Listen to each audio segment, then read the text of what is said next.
Uy, handa na ba kayo para sa isa pang kuwento?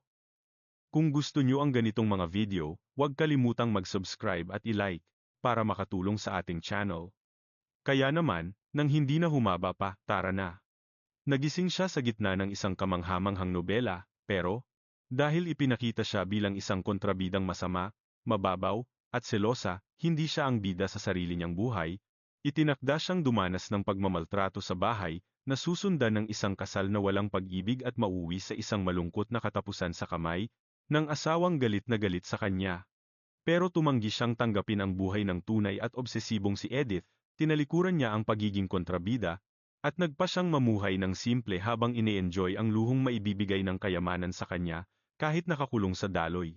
Nang kuwento, sinubukan niyang makuha ang loob ng bida at iwasang mahulog sa lalaking sobra ang galit sa kanya, bilang hamon sa orihinal na tadhana. Nakakapagtaka, sa nakakaintriga niyang biyahe, habang pilit siyang nagpapakababa, lalo lang siyang nakukuha ang atensyon ng dati ay masungit niyang asawa. Sige nga, aliwin mo ako, ahas na bulaklak ng pamilyang Riegelhoff, sabi ni Kilian, ang kwento natin ngayong araw ay, akala ko isang karaniwang possession lang ito, sana magustuhan nyo, noong unang panahon. Pamilyar pakinggan, di ba? Gaya ng mga kwento sa fairy tale, ito ang nangyari kay Suna, na ang kwento ay nagsimula sa isang tipikal na sitwasyon, kung saan napunta ang kaluluwa niya sa katawan ng isang kontrabida sa nobelang paboritong-paborito niya. Isang araw, nang akala niya ay tapos na ang buhay niya, nagising si Suna sa katawan ni Edith. At kasama ng katawang iyon ang lahat ng karma na dala-dala ng malungkot at sawimpalad na babaeng iyon. Para saan ang lahat ng ito? Para lang kalad ka rin siya sa mga matitinding pagsubok na ibinigay ng isang misteryosong puwersa na ayaw siyang pakawalan sa papel niya bilang kontrabida. Pero sa kabila ng malalaking hirap na naranasan niya sa bagong mundong iyon, ang ating bida matapos ipakita kung gaano katotoo, kabait, at tapat ang kanyang nararamdaman, ay milagrong nagawang wakasan ang malungkot na siklo ng kamatayan ng kontrabida sa kuwentong iyon. Malaking tagumpay na iyon sa totoo lang, pero hindi lang ang sarili niyang tadhana ang nalampasan ni Edith. Nakatulong din siya sa maraming tao sa paligid niya habang ginagawa ito. Pinag-iisipan ito ng ating bida habang nakatingin sa bintana at pinapanood ang pag-uusap ng tapat niyang kaibigan na si Ana at si Lina. Ang batang amo at ang maliit na binibini ay nasa garden at naglalaro sa gitna ng mga bulaklak, sabi ni Ana. Hindi pa sila kumakain, di ba? May oras pa ba tayo ba ang pagdating na sinabi mo? Sagot naman ng duke. Bago pa man siya makarinig ng iba pa sa usapang iyon, isang boses ang gumising sa pagkakatulala ng dalagang may pulang buhok. Edith, ang simoy ng hangin sa umaga ay medyo malamig. Bakit ka narito sa labas ng walang balabal? Tanong niya, na punong-puno ng pag-aalaga at pagmamahal. Sa huli, ang ating bida, matapos ang lahat ng pagsubok na pinagdaanan, ay nakakuha ng isang napakagwapong leading man para lang sa kanya. Isang lalaking hindi niya mapigilang hangaan, na para bang nahipnotismo siya, habang papalapit sa kanyang asawa at napansin ang mapagmahal na tingin nito, si Kilian, na mapang-asar gaya ng dati, ay nagsimulang magtanong, bakit mo ako tinitingnan ng ganyan, aking duwesa, sapat na iyon para mamula sa hiya ang ating bida. Habang pinapanood ang kanyang mahal na lunurin sa hiya, nagpatuloy siya, 6 na buwan na ang nakalipas simula nang magretiro ang mga magulang ko, para manirahan sa probinsya, at namuhay ka na bilang isang dukesa. Edith, ang ating bida, kahit alam naman niya ito, ay sumagot na hindi pa rin siya sanay na tawaging dukesa, dahil para sa kanya, ang biyena niya ang laging magiging dukesa ng Ludwig. Sa puntong iyon, ang mga anak ni Kilian ay mabilis nang lumaki at naging ilan sa mga pinakamakapangyarihang figura sa imperyo. Nang makarinig ng isang matinis at masayang boses na sumisigaw ng mama, na-realize ng ating bida na kahit hindi pa siya lubos na sanay sa buhay na ito, may isang bagay na nagpapadali para sa kanya na tawaging tahanan ang mansyong ito. Nang makita ang maliit na batang babaeng may pulang buhok na tumatakbo papunta sa kanya at sa asawa niya, habang masayang sumisigaw din ng papa. Nang may kagalakan, napansin namin na sa likod niya ay ang kuya niyang nag-aalala sa makulit na kapatid, na pinagsasabihan siyang huwag tumakbo dahil baka madapa ito at masaktan. Ang sanggol ay nagngangalang Lilia at may mga matang kulay abo, na nakuha niya sa kanyang papa, nakabaligtaran ng pula niyang buhok na nakuha naman sa kanyang mama. Ang panganay naman ay si Erdin, na may magagandang hugis almond na mata gaya ng sa kanyang ina, na bumabagay sa itim na buhok na nakuha niya sa kanyang ama. Totoo nga ang lahat. Iyon ang mahal at gwapo niyang asawa na nakuha niya bilang regalo sa totoong mundong iyon, kasama ang kanyang mga bibo at masayahing anak. Napakagandang korona ng mga bulaklak. Puri ni Kilian nang makita ang dekorasyon sa ulo ng kanyang anak na babae, habang masayang ikinukuwento naman ng bata na ang kuya niya ang gumawa niyon para sa kanya, habang hinahaplos ang malambot na buhok ng kanyang panganay, sinabi ni Edith na napakabait na kilos niyon para sa isang nakatatandang kapatid, pero napansin niyang wala itong suot na korona, kaya tinanong niya kung hindi ba ito gumawa para sa sarili niya. Ah, para sa akin, hindi po, sagot ng bata habang umiiwas ng tingin sa mausisang ina. Totoo nga ang lahat. Siya nga ang mahal at guwapong asawa na nakuha niya bilang regalo sa totoong mundong iyon, pati na ang kanyang mga anak na sobrang kukulit at bibo. Ang ganda naman ng koronang bulaklak na iyan. Puri ni Kilian. Nang makita niya ang suot sa ulo ng kanyang anak, habang tuwang-tuwa namang ikinukwento ng bata na ginawa iyon ng kuya niya para sa kanya. Habang hinahaplos ang malambot na buhok ng kanyang panganay, sinabi ni Edith na napakabait ng ginawa nito. Bilang isang kuya. Pero, napansin niyang wala ring suot na korona ang bata kaya tinanong niya kung siya ba ay hindi gumawa para sa sarili niya. Ah, para sa akin po? Hindi po, sagot ng bata sabay iwas ng tingin sa mausisang mata ng kanyang ina. Sinundan niya ang tingin ni Irene. Gumawa ako ng isa para kay Lilia at isa para kay Sarah, dagdag niya nung makita ng bida natin ang kaibigan niyang si Ana. Papalapit siya kasama ang isang napakagandang batang babaeng blonde na bumabati. Magandang umaga po, madam. Sabi ng cute at mahal na bata. Habang bahagyang namumula ang kaniyang mga pisngi. Hindi maikakaila na ngayon, araw-araw nang napapalibutan si Edith ng mga taong tunay na nagmamahal sa kaniya. Nagising siya mula sa kaniyang pag-iisip nang ang maliit na si Erdin habang magulo ang buhok dahil pinaglalaruan ni Lilia na nag-experiment sa hairstyle, ay nag-abot ng isang sulat sa kaniya. Ipinaliwanag niyang pumunta siya roon para ibigay ang sulat na matagal na niyang hinihintay. Sulat po ba ito ni Tia Lise? Tanong ni Erdin. Sumang-ayon si Edith sa kaniyang anak, at tinanong kung gusto nilang basahin ito ng sabay, at masaya namang sumagot ang bata ng opo, ako rin, sigaw ni Lilia. Na-excited na ring makarinig ng balita mula sa kaniyang tiya. Sa huli, naging magkaibigan pa si Edith at ang pangunahing tauhan sa kuwentong, ayoko nang maging obsessed. Dahil dito, naging malinaw na si Edith ay nabubuhay na lang sa isang ordinaryong kwento ng reincarnation. Isang kwentong sobrang cliché, pero matamis, nakaka-excite, at nakaka-in-love. Mukhang maagang darating ang taglamig ngayong taon, may hamog na sa damuhan tuwing umaga. Dito, gaya ng dati, napakatahimik pa rin. Alam mo Edith, aaminin ko na gusto ko ang lamig. At ang katahimikan ng sariwang hangin tuwing madaling araw.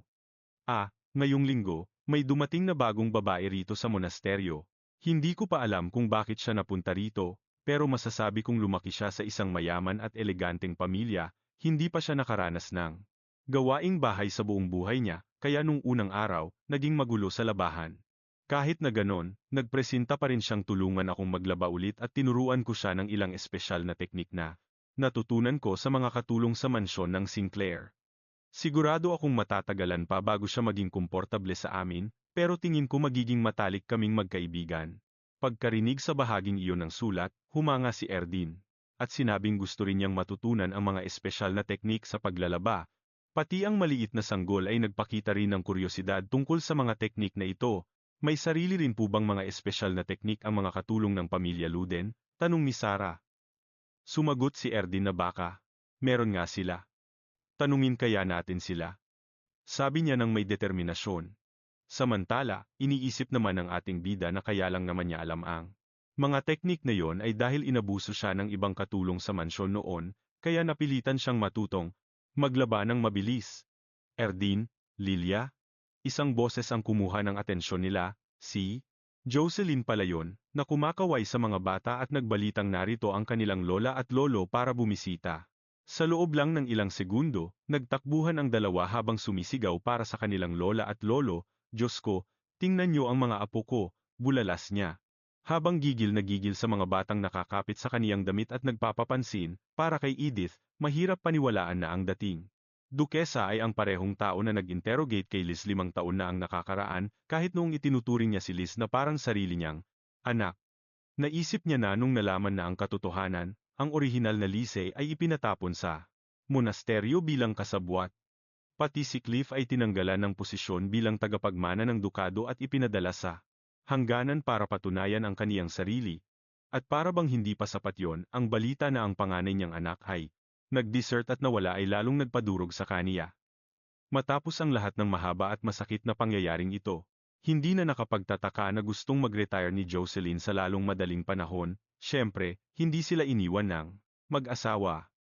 Nanatili sila para tulungan sina Edith at Killian habang natututo ang dalawa sa mga responsibilidad bilang Duke at Dukesa. Sila muna ang nag-alaga sa posisyon habang buntis si Edith sa panganay niyang anak, at hanggang sa lumaki-laki ng kaunti ang maliit na si Erdin. Mula noon, inayos na nila ang lahat ng kailangan para sa kanilang pag-retire, pero ang ating bida ay muling nabuntis sa kanilang pangalawang anak na si Lilia.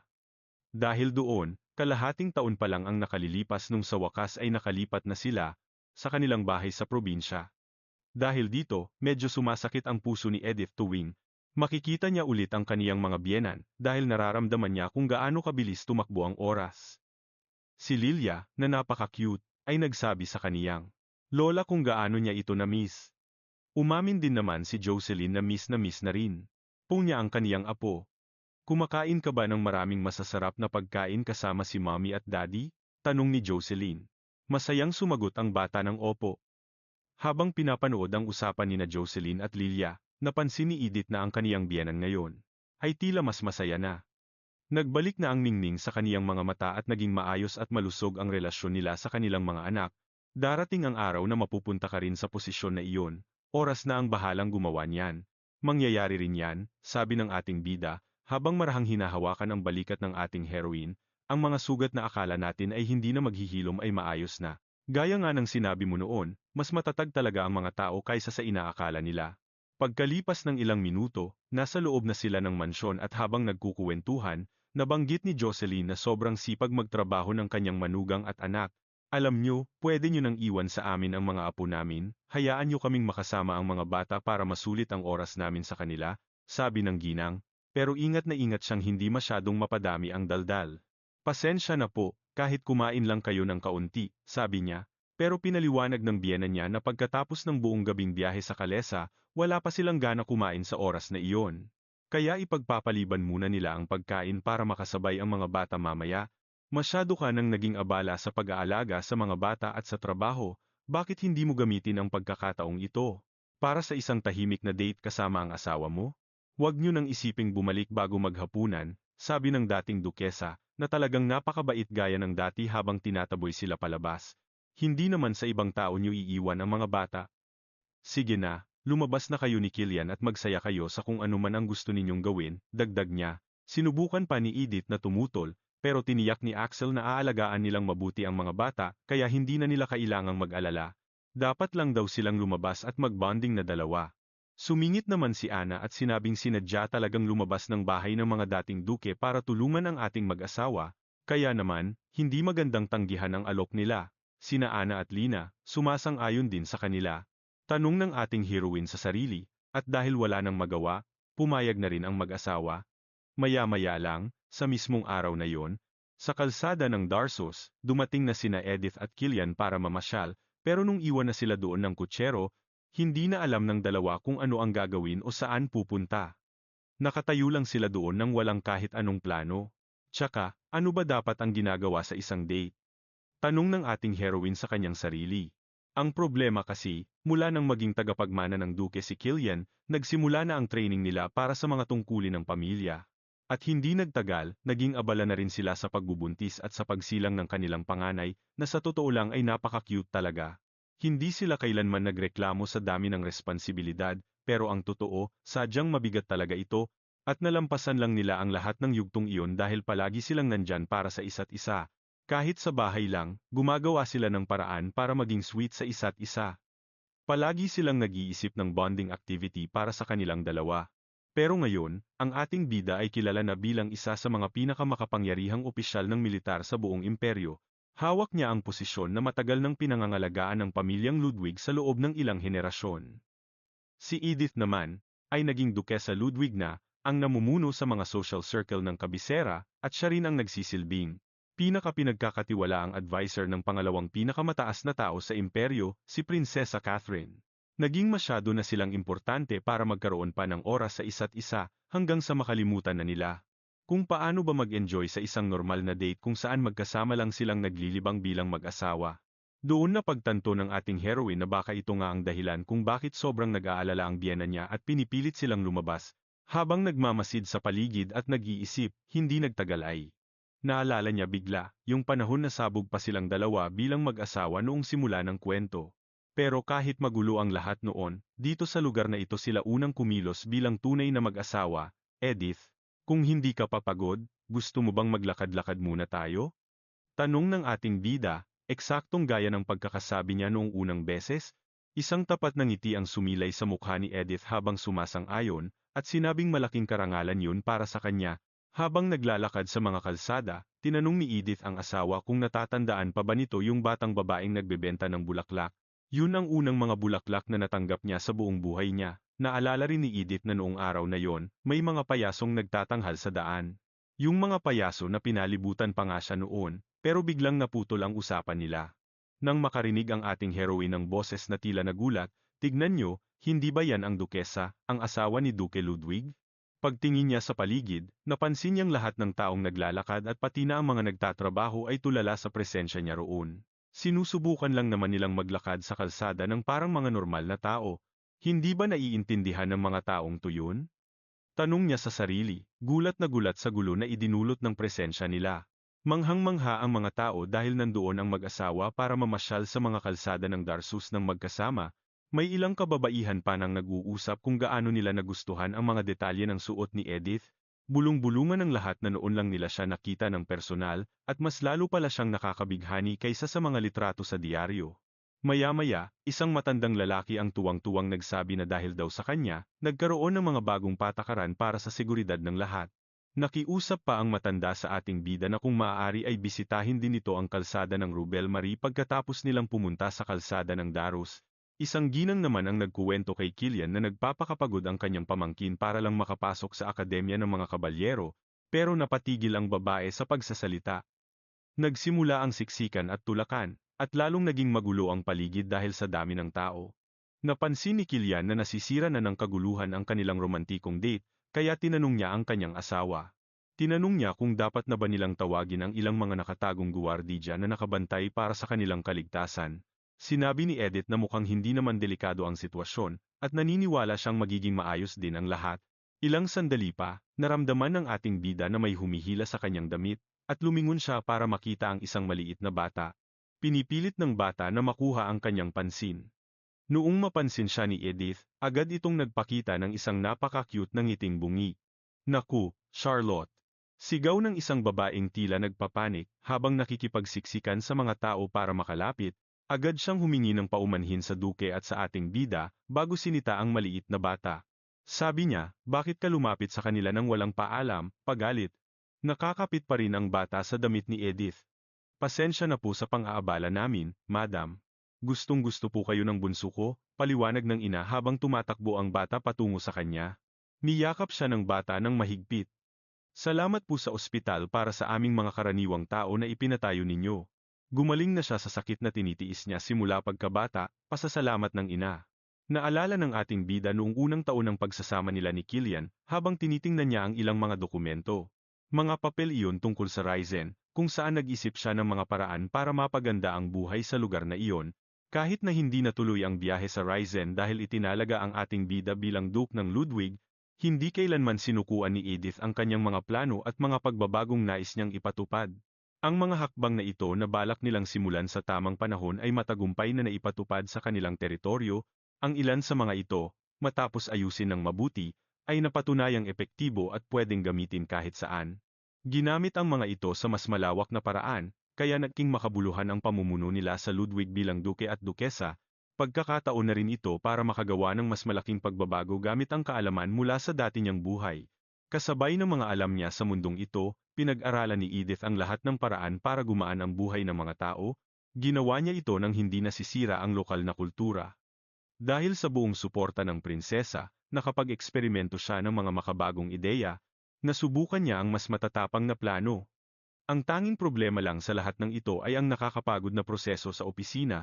Sa halip na malayang magdesisyon bilang senyora ng isang lupain, kailangan na niyang makipagtulungan sa iba ngayon. Kailangan niya ang suporta ng mga administrador sa kapital at ng mga noble, kaya naman lalong naging masalimuot ang buong proseso. Sila lang ang may kapangyarihang pumili kung ipapatupad ang kanyang mga plano. Bukod pa iyan sa gabundok na papeles at nakakapagod na mga pulong sa politika. Ito ang unang pagkakataon na nakita ni Edith ng harapan kung paano talaga nakakabago ng buhay ang kanyang mga ideya. Nakita niyang naging positibo ang epekto ng mga pagbabago. Siyempre, marami pa ring problema ang hindi pa nila ganap na nasosolusyunan.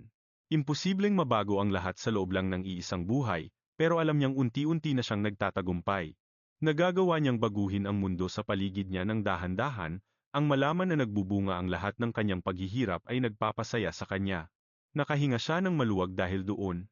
Magkasama silang lumalaban para bumuo ng isang maliwanag at makabuluhang kinabukasan. Ang resulta nito ay siguradong magiging maganda, katulad ng mga espesyal na sandaling nasasaksihan nila ngayon.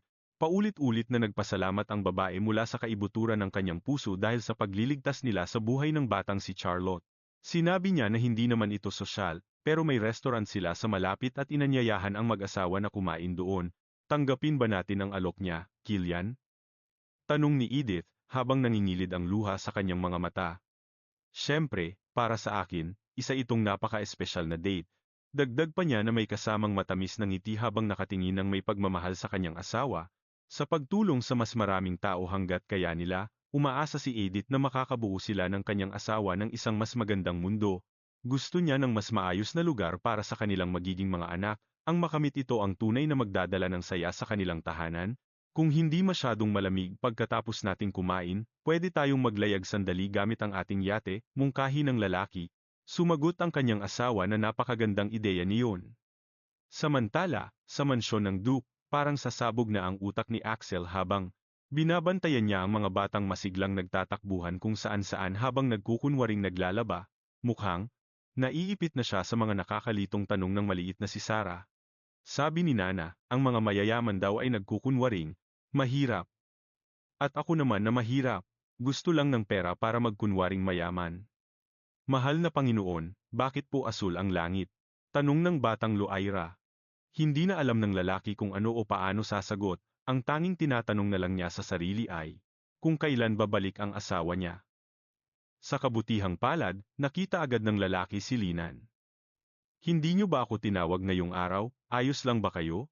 Tanong ng lalaking blonde, habang masayang tumatakbo ang mga bata palapit sa kanya. Hoy, Linan.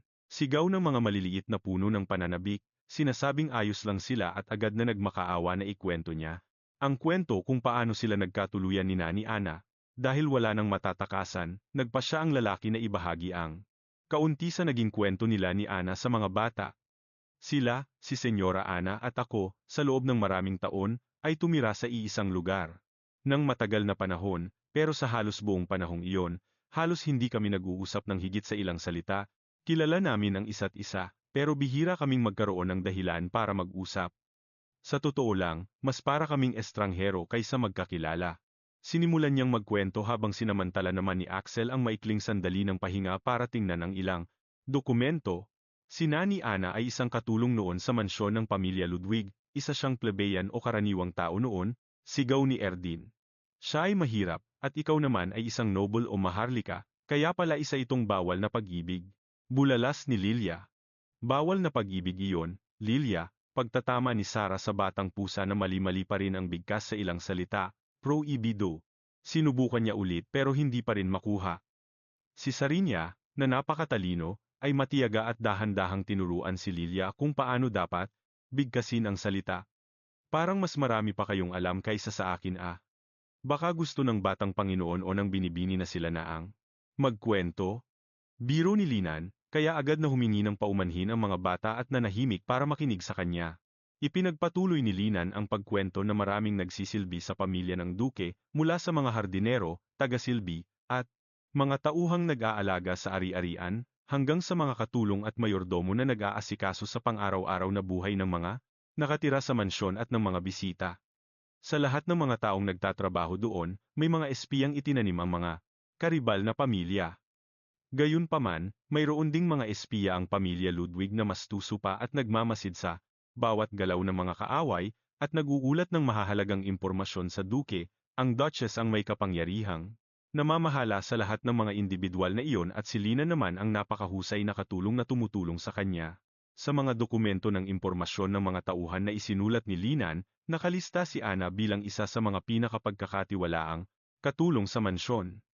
Noong formal nang ikakasal si Killian sa isang arranged marriage sa tanyag na anak ng kaaway na pamilya, si Ana ang napiling pinakaangkop na tao para bantayan itong mabuti. Noong panahong iyon, ipinatawag niya si Ana sa kanyang opisina at sinabing siya ang magiging personal na katulong ni Edith.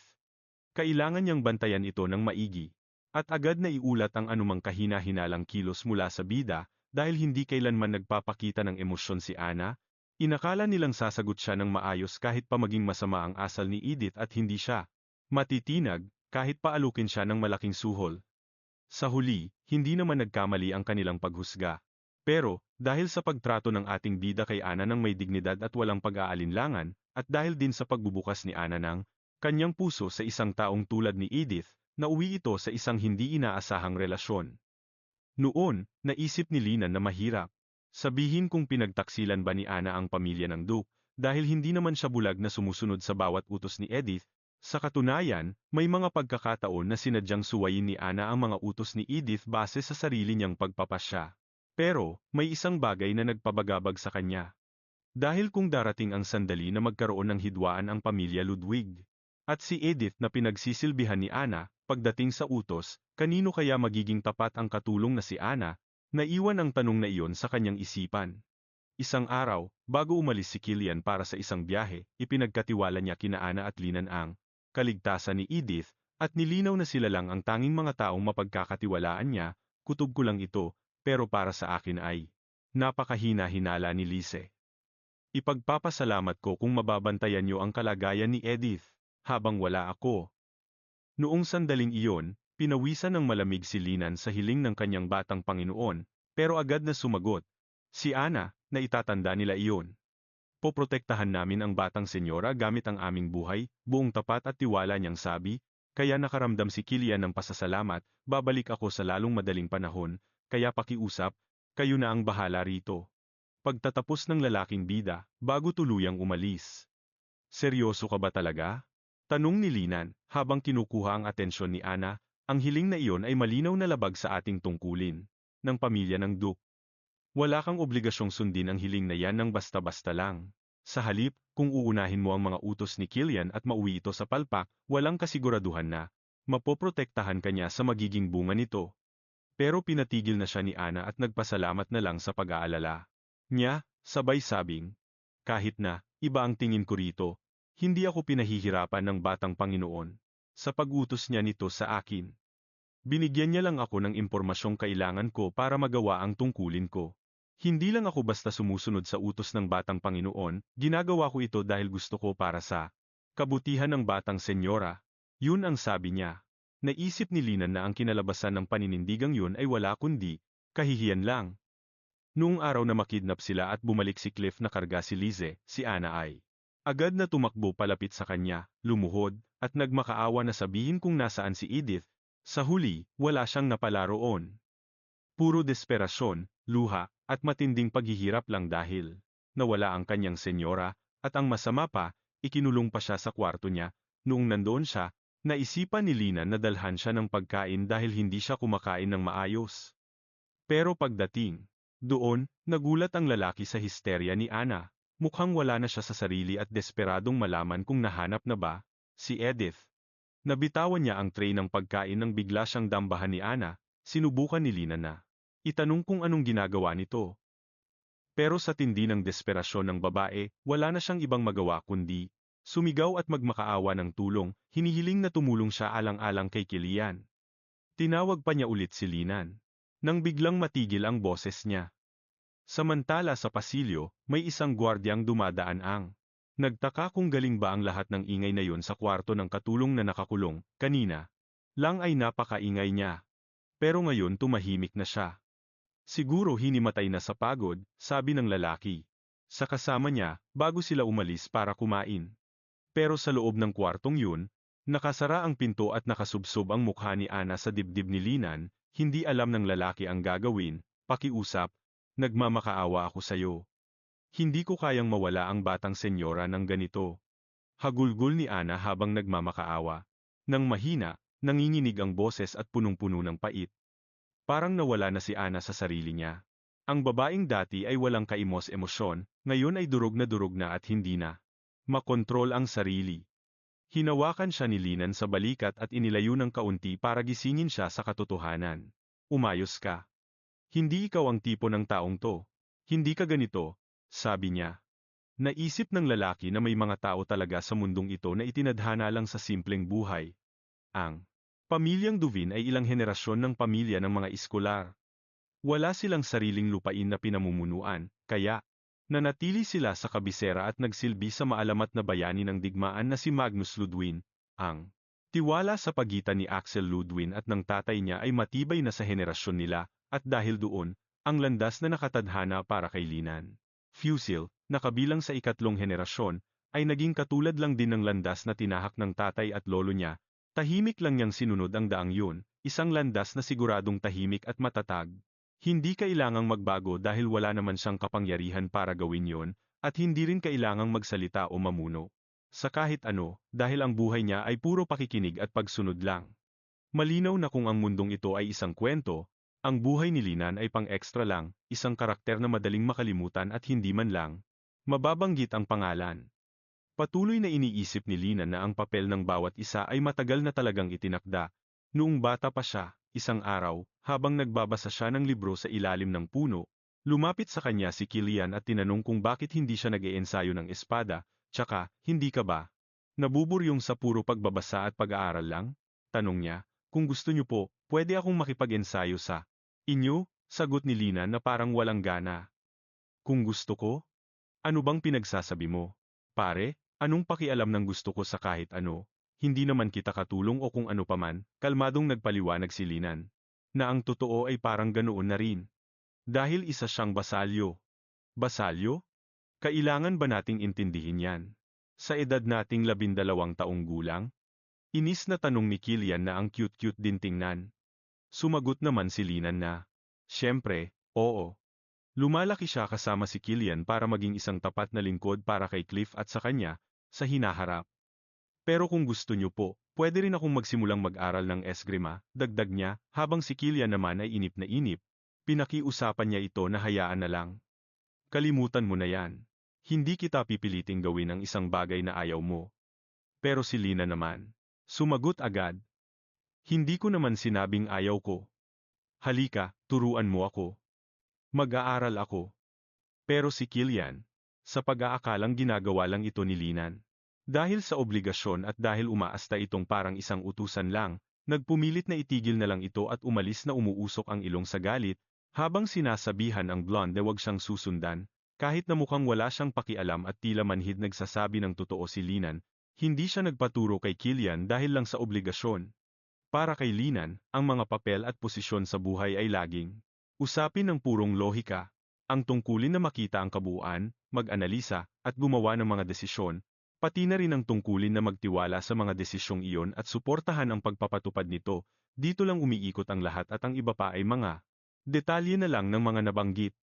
Paglipas ng ilang taon, noong panahong malapit nang pumunta si Edith, sa mansyon, isang gabi habang hawak ang mga papeles ng kontrata sa kasal, sa wakas ay nasabi ni Axel, na nakahinga na siya ng maluwag tungkol sa mga Rigelhoff. Nang gabing iyon, matapos ang napakaraming impormasyon, noong nag-iisa na si Linan, lumapit si Kilian na mukhang dismayado at nagtanong. Alam mo ba? Hindi ba? Alam, sana man lang ay binalaan mo ako. Dagdag pa ng ating bida, pero dahil alam niyang wala rin namang patutunguhan ang pagtatanong na iyon, tinapos na lang ni Kilian ang usapan. Kalimutan mo na, hayaan mo na, ayos lang ang lahat. Pero kahit na ang mga maikling salitang ito ang lumabas sa kanyang bibig, ang lungkot at pagkadismaya sa kanyang mga mata ay damang-dama mo talaga. Ang lohikal at mahusay na pananaw na ito ni Linan ay nagniningning kapag ginagawa ng lahat ang kanilang tungkulin sa pwestong itinalaga sa kanila. Kaya naman, kahit mga hulugan pa itong pagtataksil sa tiwala ng taong itinuturing niyang kapamilya, ginagawa pa rin niya ang papel na ibinigay sa kanya. Pagkatapos nito, noong kasal na si Edith, kay Kilian, heto na naman si Linan nakausap si Axel, pero sa pagkakataong ito, may dala na siyang mga peking dokumento. Sobrang perpekto ng pagkakagawa sa mga peking papeles kaya mismong si Axel na ang nagsabing wala itong kahit anong butas. Tamang-tama ito sa kailangan ng dupe para makuha ang kanyang gusto. Magaling, ibibigay ko na ito kay Jocelyn ngayon din, sabi ni Axel bago pinaalis si Linan, at sumang-ayon naman ito. Kinabukasan, habang papunta si Linan sa kanyang mga gagawin, nakasalubong niya si Edith na naglalakad. Kumain ka na ba ngayong araw? Napakaganda ng panahon, hindi ba? Sabi ng ating bida ng may kabaitan at kawalang malay, nang hindi man lang namamalayan ang ginawa ni Linan para mapahamak siya. Natigilan si Linan at sa isang sandali, parang may gusto siyang sabihin, pero hindi niya na ituloy. Wala lang ito, ang sagot niya, habang mahigpit na hawak marahil dahil sa kaunting konsensya ang folder na may mga pekeng dokumento, pero sa loob-loob niya, nagsisimula na siyang kuwestiyonin ang sarili niya, dahil nagsisinungaling siya sa babaeng tulad nito at tinutulungan pa ang mga taong gustong madiin siya. Parang nagiging kakaiba na ang lahat. Kinalaunan, matapos siyang pagbintangan, sinumbatan ni Edith ang Duke, na kung hindi naman pala ito nagtitiwala sa kanya, hindi na sana siya binigyan ng kahit anong dokumento o hindi na sana siya binigyan ng mga gawaing delikado para sa kanila, pinapanood lang siya ni Linan ng maigi, nang bigla siyang mabigla nung sabihin ng ating bida na kung sigurado si Axel na siya ang naglabas ng mga sikretong impormasyon, ay tapusin na lang siya nito doon mismo. Pagkatapos ng mga pangyayaring ito, dumating ang eksenang magkakasama silang kumakain. Matapos ang unang araw ng pagtatrabaho ng ating bida kasama ang blonde, at sinimulan ni Cliff na asarin si Killian habang kausap si Linan, sabi ng lalaki, narinig daw niyang binabantayan na ni Linan si Edith ngayong araw pero agad itong itinama ni Linan at sinabing, sa madaling salita, nagsimula na siyang tulungan ng ating bida sa kanyang trabaho, pareho lang iyon, may napansin ka bang kahina-hinala? Ang tanong nito. Hindi umasta si Linan na parang utusan, pero hindi rin siya pumanig kanino man, mariin lang niyang sinabi. Na hindi siya nakakasiguro dahil kalahating araw pa lang niyang nakikitang nagtatrabaho si Edith, pero dagdag pa niya, nagtrabaho. Ang babae ng masigasig at maingat, nang walang kahit anong reklamo, nagpakita rin siya ng napakahusay na konsentrasyon, pag-unawa, pagpapasya, at pagtitiyaga, doon ay pawang mga katotohanan at tapat na opinyon lang ang ibinigay niya. Pero sapat na iyon para mang-asar si Cliff, at sabihing mukhang ginagawa ng malanding babaeng ito ang lahat para lang mapahanga siya, pero nanatiling diretso ang sagot ni Linan, isang araw ko pa lang siyang nakitang nagtatrabaho. Laging kumikilos ang blonde ng may kawalang bahala, neutral, propesyonal, at may matatag na pananaw. Sa kabilang banda naman, nung lumipas pa ang panahon, noong iniimbestigahan na ni Killian sina Lizzie at Cliff nang hindi alam ng kanyang tatay at kuya, kahit na sinabi ni Linan, na naiintindihan niya ang nararamdaman ni Killian at ang sitwasyon ni Edith, naging malinaw siya sa kanyang kaibigan na kapag nagpatuloy ang mga bagay sa ganoong paraan, mapapahamak ang ating bida. Kasi naman, sino ba ang maniniwala sa kanya kung wala siyang ebidensya? Panatilihin ang kalmado at gumawa ng mga ligtas na desisyon nang hindi nagpapadala sa emosyon, ganoon ang takbo ng isip ni Linan. Nagtatrabaho na parang isang anino, tila ba mga kamay at paa lang siya ng kanyang amo, na para bang wala siyang mga mata o tainga. Upang maiwasan ang hinala at maling paghusga, ang lahat ng hindi kinakailangang emosyon ay tuluyang pinutol. Ganoon din ang naging buhay ni Ana, pareho silang nabuhay sa pagsunod lamang sa mga utos at nagpapadala na lang sa agos ng buhay na parang tinatangay lang ng hangin na walang utak para mag-isip o puso para makaramdam. Pero, hanggang sa sandaling iyon lang pala iyon, ang sandaling. Hinawakan niya si Ana at inilayo sa kanya, habang nakikita ang mga namumuong luha sa mga mata nito at ang dalagang walang kalaban-laban at napakahina sa harap niya. Gulat, pagkabahala, taranta.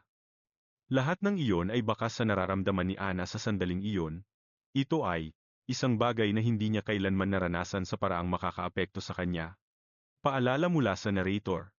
Guys, pangalawang paraan ko na ito kung paano ko nakikita ang mga nangyayari. Kung hindi man ganito, patawarin niyo na ako. Patawarin mo ako, sabi niya. Mabilis siyang binitawan at tumalikod na para umalis doon, kararating lang ni Killian dito kanina, malamang ay nasa labas siya, hinahanap ang mga knight matapos mabalitaan ang mga balita. Magpapautos ako na dalhan ka ng bagong pagkain. Sasabihan din kita agad kapag may anumang balita na, kaya, magpahinga ka muna, pakiusap. Pagtatapos niya, bago lumabas ng kwarto kung saan nakakulong ang babae at iniwan ito roon. Si Linan, matapos magtagumpay ang lahat at hindi tuluyang nadedo si Edith, habang pinagmamasdan ang normal na pakikipag-usap nito kay Ana, ay nagsimulang magtanong sa sarili kung ano na. Kaya ang naging kinahinatnan ni Ana kung hindi naging maganda ang kinahinatnan ni Edith, habang pinapanood ni Ana ang kanyang amo na naglalakad papunta sa karwahe para pumunta sa palasyo ng imperyo na mukhang talagang masaya, ay bigla siyang kinausap ni Linan, na habang kinukuha ang kanyang atensyon, ay nagtanong kung may 1 minuto ba ito para makapag-usap sila. Dinala ni Linan si Ana para magtsaa sa ibang bahagi ng mansyon. Hinintay niyang umalis ang katulong na nagsilbi sa kanila at mahinahong nagsimulang uminom ng tsaa sa ilalim ng matalas na tingin ng babae na tila walang pakialam. Paalala mula sa narrator, grabe, mas simot pa sa laman ng pitaka ko ang tingin ng lola nyo. Ngayon, una sa lahat, ang mga sasabihin ko mula rito ay walang kinalaman sa posisyon mo o sa posisyon ko rito sa mansyon ng Duke. Ito ay isang purong personal na bagay na gusto kong pag-usapan kasama ka. Kinakausap kita ngayon, hindi bilang isang opisyal, kundi bilang ang sarili ko mismo, paglilinaw, niya, bilang sarili mo mismo. Naguluhan si Ana. Hindi ito inaasahan ng lola nyo. Oo, ito ay isang personal at marahil makasariling hiling ko na makausap ka, binibining Ana, kaya, kung pakiramdam mo ay hindi ka komportable, maaari kang umalis anumang oras. Nangangako ako na, anuman ang mangyari sa usapang ito, wala itong magiging masamang epekto sa iyo. Pagpapatuloy niya, ngayon, kailangan ko munang humingi ng paumanhin sa nangyari. Noon. Para mas malinaw, ipapaliwanag ko ng mas maaga pa.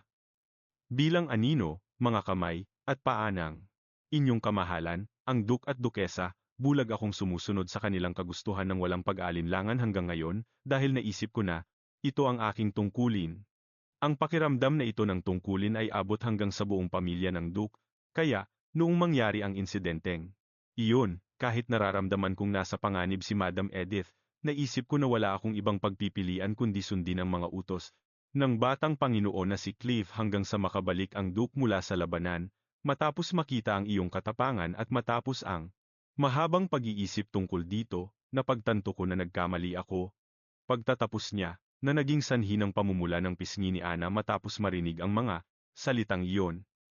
Hindi po iyan totoo, ang naging pasya ni Ginoong Linan ang tamang sagot, sa halip, nga rito, dapat akong parusahan dahil sa pagsuway sa mga utos, sagot niya, habang iniiwas ang tingin sa kanya, maaaring iyan. Ang kaso hanggang ngayon, binibining Ana. Ngunit nasa pintuan na tayo ng isang bagong yugto. Kinukumbinsi na ng dukesa ang Duke na iangat ang batang Panginoon na si Killian sa pwesto ng Duke, kung silang dalawa ang mamumuno sa dukado, ang katapatan na aasahan nila. Mula sa kanilang mga pinagkakatiwalaan ay katulad ng katapangan na ipinakita mo, ang dalaga naman ay nagtanong kung ayos lang ba na sabihin ni Linan ang mga bagay na iyon sa kanya, dahil sa ngayon, nasa yugto pa lang sila kung saan kinukumbinsi ng dukesa ang Duke na gawing pinuno ng pamilya si Killian. Tama ka. Kung sakaling ipagsasabi mo ang ating pinag-uusapan, ito na ang magiging katapusan ko. Dahil dito, ang nangyayari ay ipinapakita ko ang aking kahinaan sa iyo, binibining Ana. Gusto kitang makilala ng may layunin na magkaroon ng seryosong relasyon. Pagbubunyag ni Linan. Sa pagkakataong ito, direkta at malinaw, ipinarating niya sa kanya ang kanyang tunay na intensyon. Matapos ang usapang iyon ng dalawa, ang babae, sa unang pagkakataon sa kanyang buhay, ay natuliro kahit habang ginagawa ang kanyang trabaho, ang kanyang mga kasamahan sa trabaho ay nagsimula na ring mapansin na medyo kakaiba siya, mukhang lutang na lutang ang isip ni Ana. Para siyang nakatanggap ng napakagandang pag-amin mula sa isang perpektong lalaki, sabi ng isang katulong, habang ang isa naman ay agad na nagtanong kung ano ang pinagsasabi niya. Yung ice cube na yun, sa harap lang naman ng batang senyorang umingiti. Siguradong wala siya sa posisyon para makipagromansahan, yung unang katulong naman, sa bandang huli, ay napilitang sumang-ayon na lang sa kaibigan niya. Ang mahal nating si Ana, nang marinig ito, ay lalong nalugmok sa lungkot. Para siyang nasagasaan ng truck ng 3 beses sa sobrang bigat ng nararamdaman niya, noong araw na nag-usap sila, binanggit ni Linan na nag-aalala siya na baka maging pabigat kay Ana ang mga sinabi niya, kasi naman, kung iisipin ang posisyon ko at ang agwat ng katayuan natin ngayon, baka magmukha itong pagyayabang o pag-abuso sa kapangyarihan sa panig ko. Kaya pakiusap, huwag kang makaramdam ng kahit anong pressure. Pero lalakasan ko ang loob ko na sana ay maintindihan mo na Sinabi ko ito pagkatapos ng matagal na pag-iisip. Totoo ang lahat ng ito at galing mismo sa puso ko. Tinapos niya ang pagsasalita, at alam na alam ni Ana na isa itong pag-amin na hindi niya maaaring tanggapin, kahit nasa gitna ng mga busy at malungkot na araw, tuwing bihirang pagkakataon na nagtatagpo sila, lihim na nangarap si Ana na sana ay maging masaya siya sa piling ng isang lalaking katulad niya. Lagi niyang iniisip na siya ang taong makakabuo niya ng pamilya. Naisip niya na kahit pa napakabuti at kagalang-galang ng nararamdaman, ng taong dati ay lihim lang niyang hinahangaan, hindi niya pa rin ito pwedeng tanggapin. Ang totoo, dahil naniniwala siyang masyadong mataas ang lalaki para sa kanya, at dahil napakatapat ng damdamin nito, kaya hindi niya nagawang sumagot ng oo at tinanggihan niya ito, kaya naman si Linan, habang humihingi ng paumanhin, ay nakiusap na kalimutan na lang ang lahat ng iyon. Habang nakasandal sa mesa at inaalala ang pag-uusap nila, at hindi na mapigilan ang mga luhang umaagos sa namumula niyang mukha, naisip ni Ana na dahil wala lang siyang kwentong tao, magiging pahirap lang siya rito at hihilahin lang niya ito pababa na parang isang angkla. Nakikinig ng mabuti sa kwento si Erden at umiiyak na nagkomento kung gaano raw kalungkot ang lahat ng narinig niya. Sa totoo lang, kahit sino namang nakakakita ay mag-iisip na malungkot ang magiging ending nito, sagot ng batang blondie.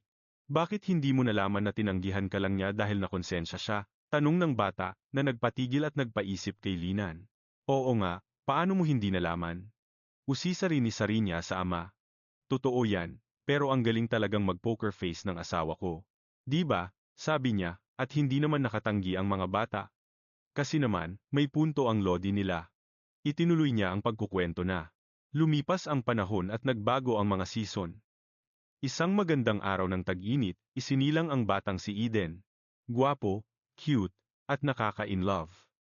Habang karga-karga at pinapatulog ni Ana ang maliit na sanggol, tuwang-tuwa siyang nagsabi kung gaano ito kabait na bata, nang bigla siyang maistorbo ng isang masaya at excited na boses na pumasok sa kwarto. Ana, hulaan mo kung ano ang dala ko galing sa Palasyo Imperial ngayong araw? Ang dala ko ay wala nang iba kundi isang honorary title para sa mahal kong kaibigan? Sigaw ni Edith na punong-puno ng galak. Po? Gulat na sabi ni Ana sa balita, pero hindi siya hinayaan ng ating bida na mag-isip pa ng matagal. Huwag kang tumanggi, Ana, tanggapin mo ito.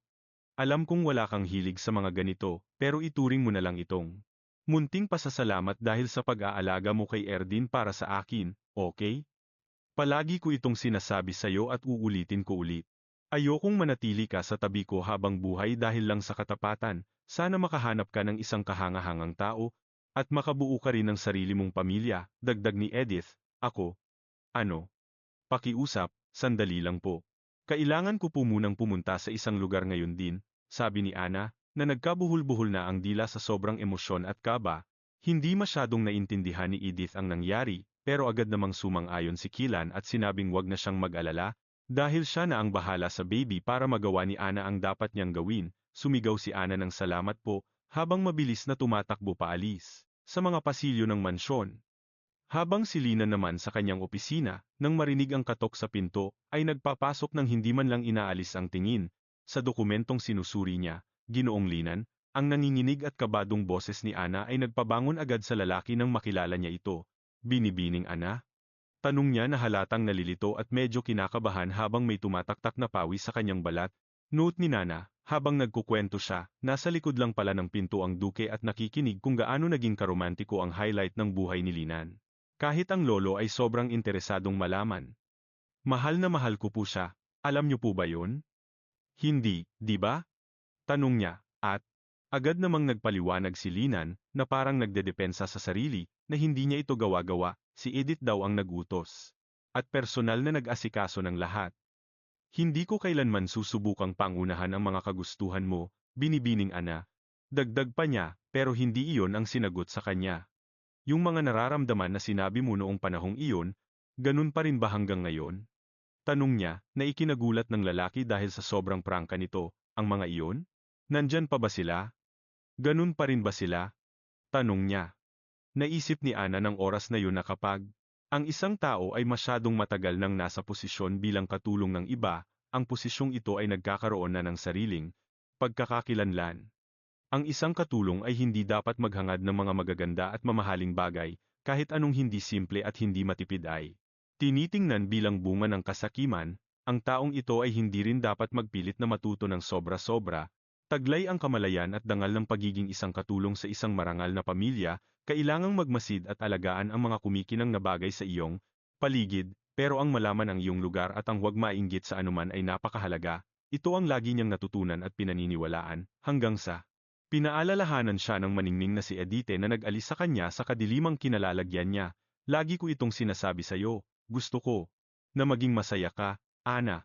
Ang mga salitang yun ay nagkaroon ng kakaibang epekto kay Ana na nabigyan ng pag-asa hindi lang dahil kay Edite, kundi pati na rin sa mga salita ni Linon. Balik sa sandali ng usapan nila, ang lalaki, habang bahagyang namumula ang pisngi at iniiling ang paningin, ay umamin na hindi niya maikakaila na ang nararamdaman niya para sa kanya ay buo pa rin. Pero, nilinaw niya na hindi kailangang mag-alala ng dalaga tungkol doon, alam ko kung paano paghiwalayin ang trabaho sa personal na buhay. Sisiguraduhin ko na hinding-hindi ka mapapahamak. Alam kong baka hindi mo mapigilang mag-alala, pero gayunpaman, sinubukan niyang sabihin, pero napatigil siya nang maramdamang hinawakan ni Ana ang kanyang Amerikana at hinila siya para bahagyang yumuko para maabot siya ng dalaga sa gusto nitong gawin. Ang dalaga, sa isang biglaang udyok at nang hindi na nag-isip ng malalim, ay mabilis na humalik ng marahan sa pisngi nito, na nagpabilib, at labis na nagpagulat sa kanya. Nang lumayo ang dalaga, hinawakan ni Linon ang kanyang balat kung saan siya hinalikan, habang nararamdaman ang pag-init ng kanyang mukha habang nakatitig sa namumulang mukha ni Ana. Ano, kung hindi pa huli ang lahat at kung handa kang tanggapin ang isang taong bagong gawa lang na maharlika na tulad ko? Magsasalita pa lang sana si Ana nang siya naman ang pinatahimik ni Linon, na hinila siya sa baywang, niyakap at ginantihan ang halik na ibinigay niya. Pero sa pagkakataong ito, ang halik ay sa kanyang mga labi na, balik sa kanyang mga iniisip, si Linon ay bahagyang nagpaliwanag na ganoon, sa pamamagitan ng isang tapat na halik, kinumpirma nilang dalawa ang kanilang totoong nararamdaman para sa isa't isa at simula noon ay namuhay na silang magkasama at masaya. Sabi ng narrator, ganito rin kung bakit ang anak nila ay dumating sa mundo ng mas maaga kaysa sa inaasahan. Tinatapos na ni Linon ang pagkwento habang si Erdin ay tuwang-tuwang nakikinig, samantalang ang maliit at makulit na si Lil ay nag-aaral ng teknik sa paglalaban na itinuturo ni Sarah. Ang lalaking blonde naman, habang pinapanood ang laro ng mga bata, ay bahagyang napangiti. Ngayong isa na siyang tatay, hindi na siya ganoon kalamig makitungo. Maligayang pagbabalik. Narinig niya si Axel na binabati ang mag-asawang kakauwi lang mula sa kanilang pamamasyal. Ang ating bida, habang nagpapasalamat sa kanyang biyenan, ay nagsabing naging masaya ang lakad niya salamat dito. Naging mabait ba ang mga bata at walang naging problema? Tanong niya, na sinagot naman ni Axel na naging kalmado lang ang mga bata habang naglalaro, at pagkatapos ay si Linon na ang nag-alaga sa kanila buong hapon. Si Edite naman, habang nakaharap kay Linon, ay nagpasalamat sa tulong nito, at binati naman siya nito pabalik pati na ang mga bata na agad na naging malikot at masigla. Pagkadating nila, nagdesisyon silang magsama-sama para maghapunan bago matapos ang araw. Kinagabihan, dumating si Jocelyn at dahan-dahang pumasok sa mansyon, na hindi gumagawa ng ingay para hindi mapansin. Nanay, ngayon lang po ba kayo dumating? Tanong ni Edite, habang dumadaan doon at nagulat si Jocelyn. Diyos ko, bakit gising ka pa? Hindi mo naman ako hinihintay, di ba? Tanong niya. At ipinaliwanag ng bida na sa hindi malamang dahilan ay hindi siya makatulog, at tinanong din, kung nasa palasyo ba si Jocelyn hanggang sa oras na yun.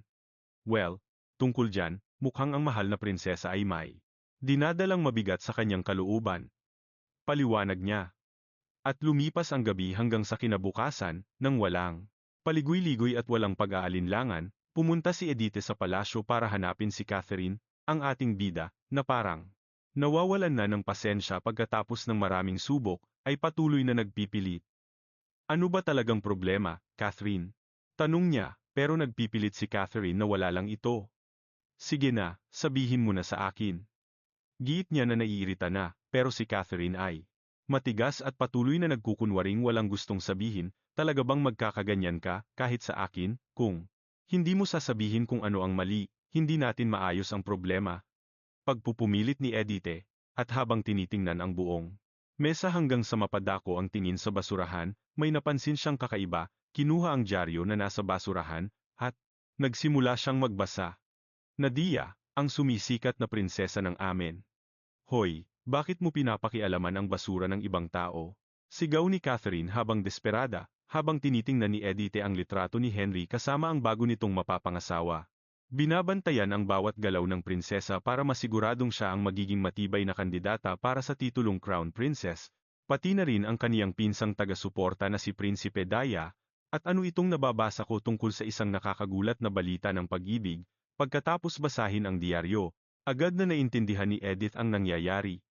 Erin, alam kong ilang taon na ang lumipas, pero wala bang namagitan sa inyo ni Prinsipe Henry? Tanong ni Edith. Hindi, wala namang namagitan sa aming dalawa, sagot niya.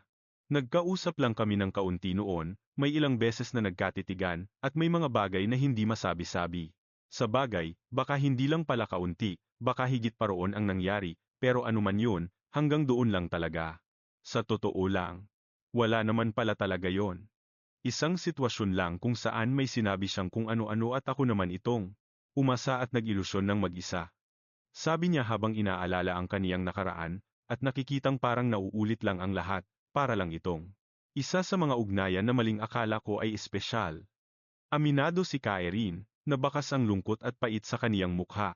Nagulat ang ating bida sa mga narinig niya. Sabi ni Nana, naku guys, ang sakit naman yan. Pinakamahirap talaga, yung ganiyang pakiramdam. Naaawa tuloy ako sa prinsesa. Maya-maya lang, matapos ang usapan nina Edith at Kairin, kinausap naman ng ating bida ang kaniyang asawa. Sa katunayan, nagpatawag siya ng biglaang pulong para gawan ng paraan ang problema ng babaeng may kulay pilak na buhok. Alam mo, hindi naman natin masasabi ng sigurado ang lahat. Baka nga naging isang maliking hindi pagkakaunawaan lang ang lahat, ang wika ni Killian habang malalim ang iniisip. Imposible. Paanong magiging hindi pagkakaunawaan lang yon? Di ba sinabi mo sa akin dati na parang may kakaiba sa pagitan nilang dalawa? Giit ng ating bida. Sumagot si Killian na mukhang ganoon nga ang nangyayari noong panahong iyon, pero wala rin namang makapagsasabi. Kung ano talaga ang nilalaman ng puso ng isang tao. Ipinagpatuloy niya ang pagkukwento na noong piging para sa paggawad ng mga titulo, kung saan nakasama niya ang pamilya, talagang inakala niyang may namamagitan sa dalawa dahil sa lagkit ng mga tinginan at mga ekspresyon ni Henry kay Catherine. Pero ang malaking problema, kahit pa may nararamdaman siya noon para sa prinsesa, hindi natin alam kung paano at gaano nakalaki ang ipinagbago ng kaniyang damdamin, simula nang bumalik siya sa sarili niyang bansa. 5 na rin kasing taon ang lumipas mula nang pumayag siyang iwan ang dukado at umuwi, at sa loob ng panahong iyon ay hindi man lang niya sila dinalaw. Ipinaliwanag ng ating bida na karaniwan lang ang pagpapakasal sa mga pinsan doon sa Hamed. Kaya naman, mukhang ang balita tungkol sa pagpapakasal ni Henry ay dahil lang sa mga usaping politikal o kapangyarihan. Naaawa si Killian para kay Kairin, pero alam din niya na hindi nakapagtataka kung talagang nakahanap na ng ibang mamahalin si Henry. Ano sa tingin mo, Cliff? Tanong ng ating bida kay Cliff, na dahil siya lang ang may karanasan sa pagpapakasal para sa pag-ibig, ay isinama sa biglaang pagpupulong na ito. Ang blonding lalaki ay isang magaling na tagapayo na kayang tingnan ang mga sitwasyon ng walang kinikilingan.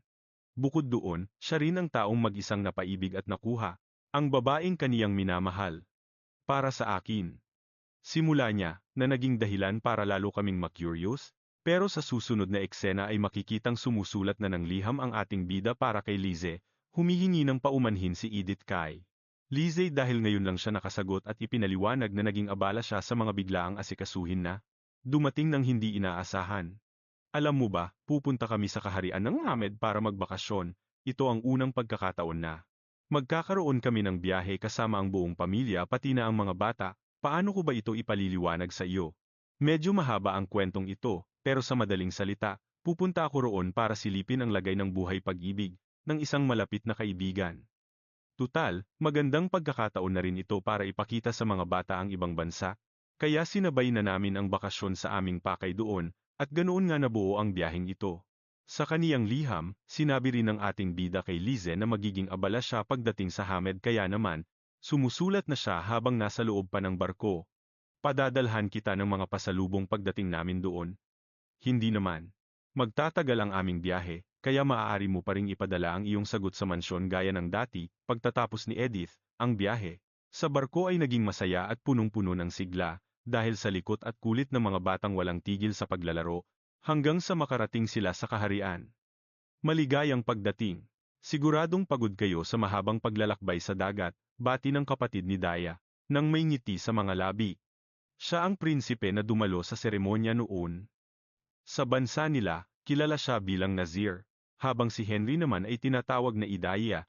Nagpasalamat ang ating bida sa mainit na pagtanggap at humingi rin ng paumanhin sa kanilang biglaang pagdating. Naging abala ba kayo sa hindi namin inaasahang pagbisita? Tanong niya kay Prinsipe Nazir, na masayang sumagot na hindi naman haw. Matagal ko na kayong gustong imbitahan dito sa amin ng formal, kaya naman tuwang-tuwa ako na narito kayo ngayon. Pagkatapos ay napatingin siya sa maliit na si Erdin na mahigpit na nakahawak sa kamay ni ang babaeng may pulang buhok at ang bunsong anak na himbing sa kandungan ng kanyang ama. Bakas ang sobrang tuwa sa kanya. Diyos ko, sino ang napaka-cute na batang ito? Ito na ba ang batang Panginoon na madalas kong naririnig? Tanong niya habang nakatingin kay Erdin. Sige na, mag-hello ka, Erdin, utos ng nanay ng bata, na dahil sa sobrang hiya ay nagtago sa likod ni Edith. Mahina at nahihiyang bumati ang bata. Ikinagagalak kitang makilala, batang Panginoong Erdin. Mainit siguro rito, no? Ihahatid ko na kayo sa inyong matutuluyan, sabi ni Nazir. At ganoon na nga ang ginawa nila, habang naglalakad patungo sa kanilang matutuluyan, kitang-kita nila kung gaano kasaya, kaliwanag, at kaganda ang lugar na iyon, na malayong malayo sa hitsura ng kanilang sariling bansa. May iba't ibang klase ng tindahan sa mga kalye at ang mga tao ay nakasuot ng mas simpleng damit na angkop sa panahon hindi tulad ng marangyang suotan sa kanila.